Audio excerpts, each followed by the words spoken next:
It's a good idea with black work to have a look at the individual stitches used before you have a go at the patterns. So I'm just going to show you those quickly now. I'm just going to show you on an Aida fabric. This is 14 counts, that's 14 threads to the inch. I'm going to use 2 strands of a black stranded cotton. This is quite nice for this weight of fabric. And the needle, I'll just mention the needle because this is quite important. The needle is a tapestry needle, so it has a long thin eye to take the threads but a blunt end, no point on the end. That's really important because if you have a point on the end you will split the threads of the fabric and the stitches as well, so it's important to use a blunt needle. So I've got a tapestry needle for these stitches. So all of these patterns are made up from counted short straight stitches basically, and you've got some here like this. So I'll just show you a couple of those. So you always come up in the hole, you never go through the fabric threads. Here is always a hole, and just down in the next hole, and that just gives you a straight stitch. So it doesn't matter if you do them horizontally, you can do them vertically. You can see there that the blunt end of the needle just helps me to guide it through the hole without piercing the threads of the fabric.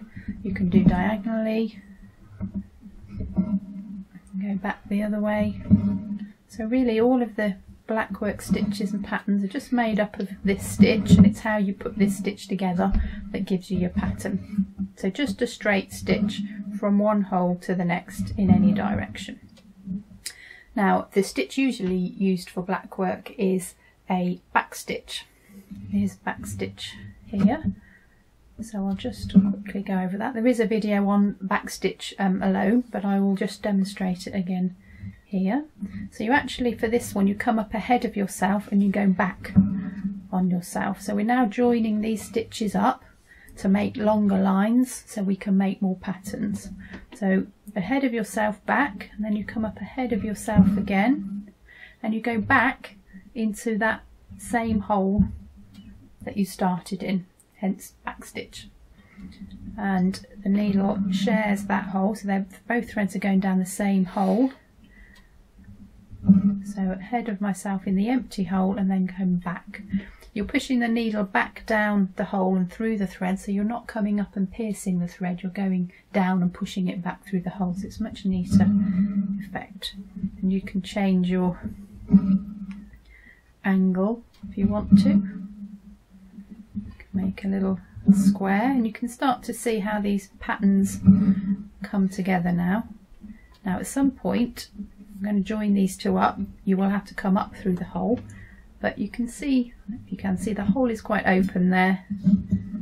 It's wide enough and I can come back with my needle. I'm not piercing that thread or the fabric, but down into that hole. So as much as you can, always put your needle down into the hole with the thread in it, and if you do a back stitch you should find that works well. You can do the different shapes. So I'm still coming ahead of myself, back on myself, ahead of myself, back on myself. It doesn't matter what shape you make, that back stitch works for all of them.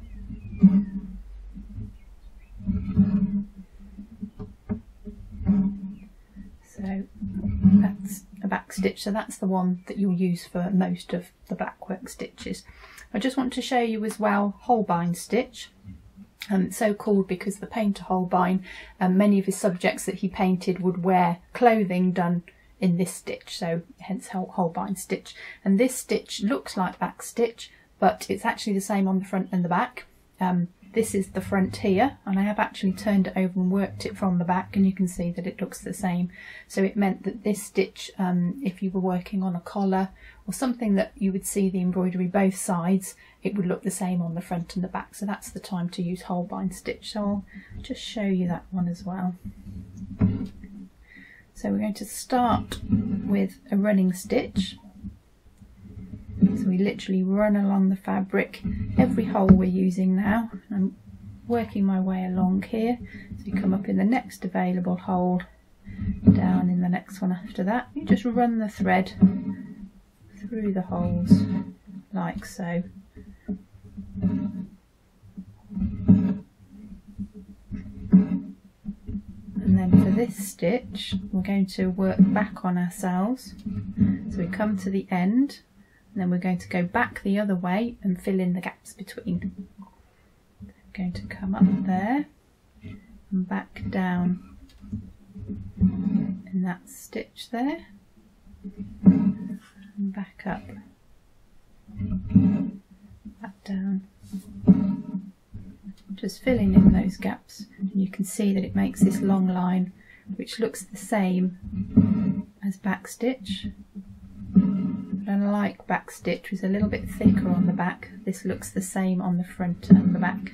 So you can work some patterns, not all of the patterns like this, but some patterns like this, and this is a good one to use if you want the back to look the same as the front. So that's the basic stitches involved. So now is a good opportunity and a good time to go and have a look at some of the patterns.